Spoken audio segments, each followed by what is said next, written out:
জুলাইয়ের আন্দোলনকারীরা ছিল সেই যোদ্ধা যাদের হাতে ছিল না অস্ত্র, তবুও কাঁপিয়ে দিয়েছে ক্ষমতার মঞ্চ।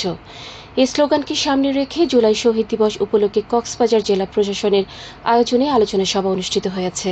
আজ সকালে জেলা প্রশাসকের কার্যালয়ে শহীদ এটিএম জাফর আলম সম্মেলন কক্ষে জুলাই বীর শহীদদের পরিবারের সদস্য ও জুলাই যোদ্ধাদের অংশগ্রহণে অনুষ্ঠিত এই সভায় সভাপতিত্ব করেন জেলা প্রশাসক মোহাম্মদ সালাউদ্দিন। জেলা প্রশাসক বলেন, জুলাই যোদ্ধারা বৈষম্যহীন ও মুক্ত চিন্তার একটি রাষ্ট্র গঠনে মৃত্যু ভয় উপেক্ষা করে যেভাবে এগিয়ে গিয়েছিলেন, সেটি ছিল মানব সভ্যতার ইতিহাসের একটি বড় বিজয়। গবেষণার মাধ্যমে যা একদিন বিশ্ব পাঠ্যসূচিতে স্থান পাবে।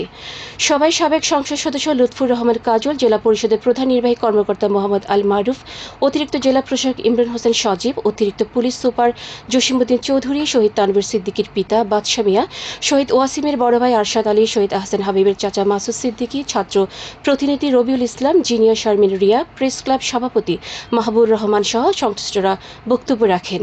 এ সময় সরকারি বেসরকারি বিভিন্ন দপ্তরের কর্মকর্তা, রাজনৈতিক নেতৃবৃন্দ, ছাত্র প্রতিনিধি, স্কাউট সহ সংশ্লিষ্টরা উপস্থিত ছিলেন।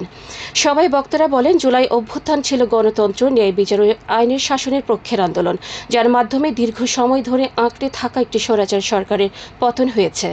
পরে জুলাই বিপ্লবে শহীদের আত্মার মাগফিরাত ও আহত যোদ্ধাদের সুস্থতা কামনায় বিশেষ দোয়া ও মোনাজাত অনুষ্ঠিত হয়।